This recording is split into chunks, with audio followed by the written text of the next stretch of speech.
Rapikan dulu HPD-nya.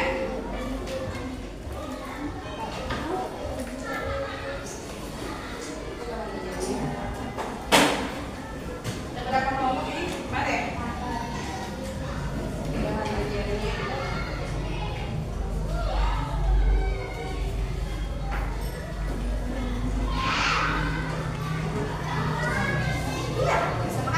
Silakan kalian berdiskusi untuk mengisi LKPD tersebut. Sajikan juga bahan ajar supaya kalian lebih mudah. Gampang. Coba perhatikan dulu ke depan. Sebentar, Ibu akan jelaskan dulu anak-anak ya. Di sini ada lembar kerja peserta didik ya. Di sini ada nama kelompok. Silakan kalian beri nama kelompok kalian sesuai dengan kelompok yang telah Ibu berikan. Bagaimana? Lebih semangat? Semangat. Oke anak-anak, ketika Ibu meminta kalian untuk menyanyikan lagu Bangun Pemudi Pemuda, Ibu menggunakan apa? Menggunakan apa coba? Itu kita mencari lagunya di mana? Di YouTube. Pernah menggunakan YouTube? Biasanya kalian menggunakan YouTube untuk apa? Untuk nonton. Selain nonton, untuk apa juga? Belajar. Kira-kira menurut kalian YouTube itu berguna tidak untuk kita? Membantu tidak? Membantu. Membantu apa coba? Kita lebih bagaimana kalau menggunakan YouTube? Apa? Lebih cepat mengetahui. Terus lebih apa lagi? Lebih mudah ya. Lebih mudah untuk mencari apa? Sesuatu yang akan kita cari. Tapi apabila kita mencari sesuatu di YouTube, apakah suruhannya harus jelas? Misalkan nih Ibu ingin mencari lagu Bangun Pemudi Pemuda ya. Kalau misalkan Ibu mengetiknya mencari lagu, apakah akan langsung muncul lagu ini? Berarti suruhannya, perintahnya harus jelas. Kemudian, apa itu berpikir komputasional? Kemampuan berpikir yang dapat menyelesaikan permasalahan atau persoalan sehari-hari dengan menggunakan teknik komputer. Jadi, bagaimana ya? Jadi, berpikir komputasional itu kita berpikir kemampuan berpikir manusia ya, yang menggunakan teknik komputer. Oke, bagaimana Bu? Tahu nggak teknik komputer berpikirnya seperti apa? Kira-kira kalian udah tahu tidak komputer berpikirnya seperti apa? Cepat? Ya, kita akan bahas sekarang. Nah, ini prinsip berpikir komputasional ya, atau ciri-ciri berpikir seperti komputer. Yang pertama dibagi menjadi 4 ya, ada dekomposisi, ada pengenalan pola, ada abstraksi, ada berpikir algoritmik. Apa sih itu Bu? Kita bahas satu persatu. Yang pertama dekomposisi ya. Dekomposisi itu adalah pemecahan masalah. Memecah masalah kompleks menjadi bagian-bagian yang lebih kecil dan lebih mudah dikelola atau bisa dipahami dengan sederhana. Sebagai pemecahan masalah besar menjadi bagian yang lebih kecil. Contohnya, misalkan kita akan mengadakan pesta ulang tahun. Kalau misalkan dipikir secara sekilas, kalau misalkan kita akan mengadakan pesta, sepertinya akan sulit, ya kan? Sulit. Sepertinya saya tidak mampu, itu mah untuk orang dewasa. Padahal kita sebetulnya bisa merancang bagaimana kita akan melaksanakan pesta ulang tahun sesuai dengan keinginan kita sendiri. Bagaimana caranya? Yang pertama, kita akan membagi masalah tersebut ke dalam bagian-bagian terkecil. Jadi, oh iya, kalau misalkan kita mau ngadain pesta ulang tahun, yang pertama kita harus nyiapin apa? Tempat dulu. List dulu, oh tempatnya di sini. Yang kedua, undangan. Yang ketiga, snack. Apa lagi? Kalau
salah. Kalau misalkan kesorean kita menginap di mana itu sudah kita siapkan. Jadi masalah tersebut kita bagi menjadi bagian-bagian yang kecil sehingga masalah tersebut menjadi lebih mudah. Paham ya? Dengan dekomposisi, ya. Kemudian yang kedua. Yang kedua, ada pengenalan pola. Mengidentifikasi kesamaan atau pola dalam berbagai permasalahan untuk menemukan solusi. Contoh, di sini ada soal matematika, ya. Lihat polanya. 2, kemudian 4, kemudian 6, titik-titik, 10. Kira-kira setelah angka 6 berapa? 12. Setelah 10 berapa? 12. Polanya bagaimana? Ditambah 2 atau kelipatan 2. Paham? Ini kalau pengenalan pola. Ada juga gambar. Polanya bisa angka, bisa juga gambar. Segitiga, kemudian persegi. Kemudian apa lagi? Segitiga. Kemudian persegi. Kemudian segitiga. Setelah segitiga apa? Persegi. Nah, itu pengenalan pola. Jadi kalau misalkan kalian nanti menyelesaikan masalah yang berhubungan dengan pola, kalian lihat dulu ini polanya seperti apa. Apakah ditambah 2, dikurangi 2, bagaimana? Ya. Paham pengenalan pola? Paham. Berikutnya, abstraksi. Abstraksi adalah menyaring informasi yang tidak penting dan hanya mengambil bagian yang penting untuk menyelesaikan masalah. Contohnya, di sini ada sebuah cerita. Aku adalah alat untuk menulis. Alat untuk menulis. Banyak kan alat untuk menulisnya, ada apa saja? Biasanya panjang dan runcing. Banyak juga yang panjang, ya. Pulpen panjang, ya. Pensil juga panjang, runcing juga, spidol juga. Dan bisa diserut, ada punya dan bisa diserut. Berarti apa? Jadi kalau abstraksi itu kita menyaring informasi yang pentingnya saja. Jangan pusing dengan aku adalah alat untuk menulis biasanya panjang. Pikiran kita kemana-mana. Kita cukup mengambil bagian yang penting saja. Paham? Itu kalau abstraksi. Kemudian berikutnya ada berpikir algoritmik. Apa cina berpikir algoritmik itu? Berpikir menyusun langkah-langkah atau instruksi ataupun prosedur yang sistematis berurutan. Ingat, algoritmik itu berurutan, ya. Jadi menyelesaikan masalahnya itu secara berurutan. Contoh, ketika kita akan membuat kopi. Ketika kita akan membuat kopi, langkah pertamanya yaitu menyalakan kompor dan memanaskan air. Tidak mungkin kita tiba-tiba menyajikan kopi. Jadi berurutan, nyalakan kompor dan panaskan air. Kemudian apa? Siapkan gelas dan tuangkan kopi ke gelas. Kemudian masukkan air yang mengandung ke gelas. Kemudian aduk kopi tersebut dan kopi siap disajikan. Paham yang ini? Paham. Jadi bisa membedakan ya antara tadi dekomposisi, pemecahan masalah yang menjadi bagian-bagian kecil, kemudian menentukan pola, kemudian abstraksi, mengambil bagian yang paling penting, dan yang terakhir adalah berpikir algoritmik. Nah, keempat ini adalah prinsip atau ciri berpikir komputasional atau berpikir seperti komputer. Cara kerja komputer seperti tadi. Kalau misalkan ibu pernah nggak melihat seperti ini?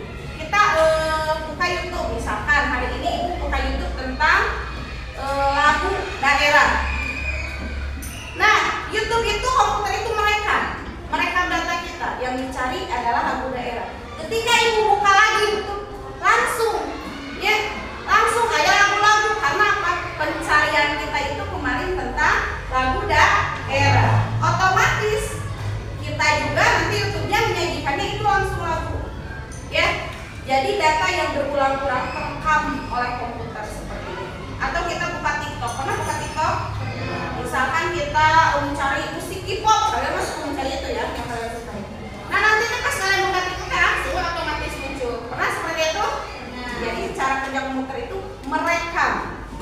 merekam apa yang telah kita buka. Berikutnya, penting tidak sih Bu berpikir komputasional? Penting ya?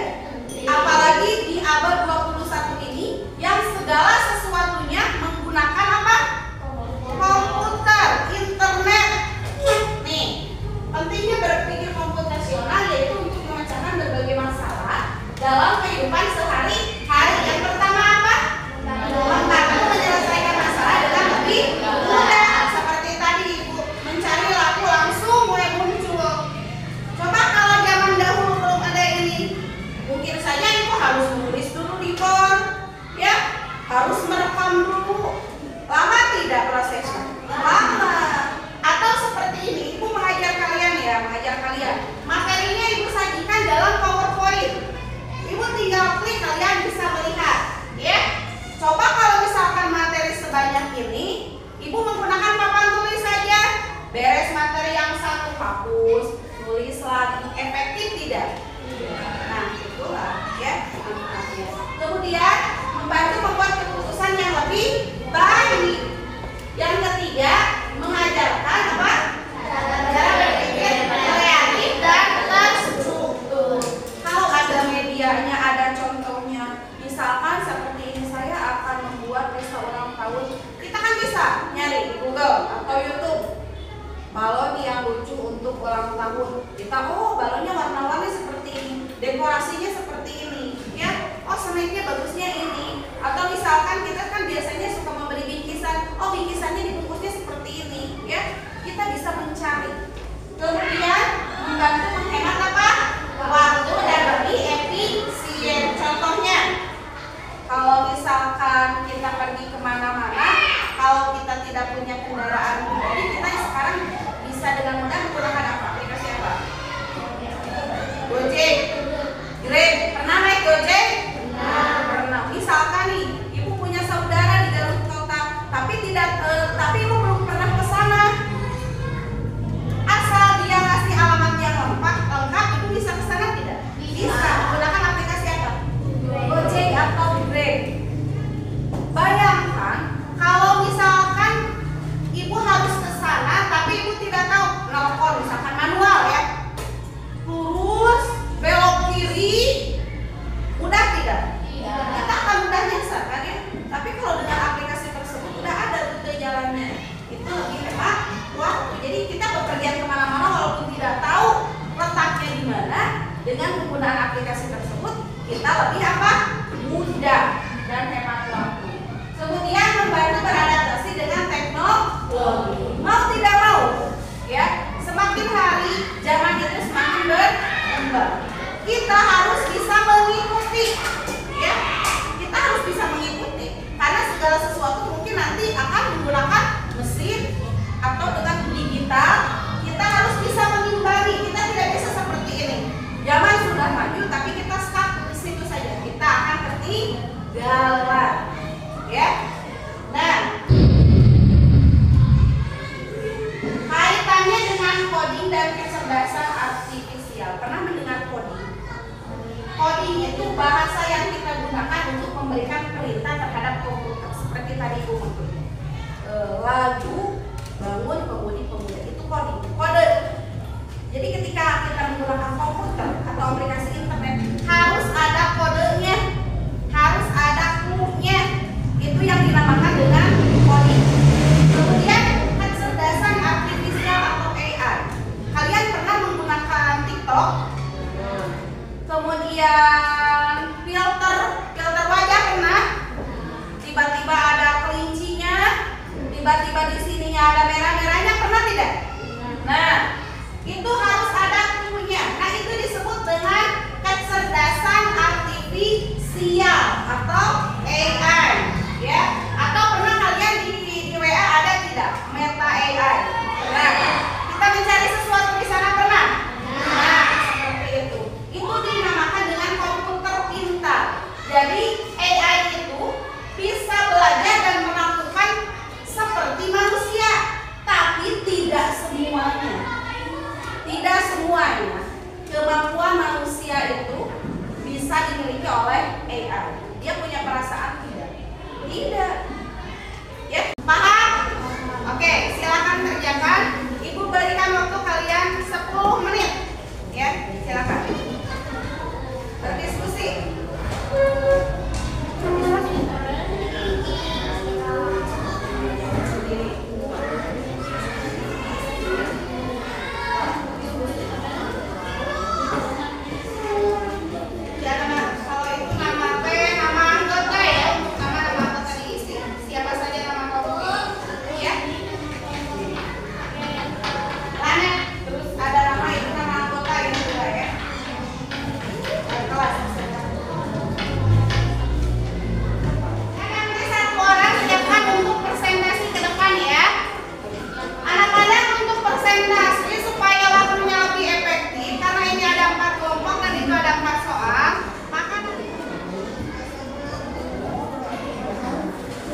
Ya, berikan tepuk tangan.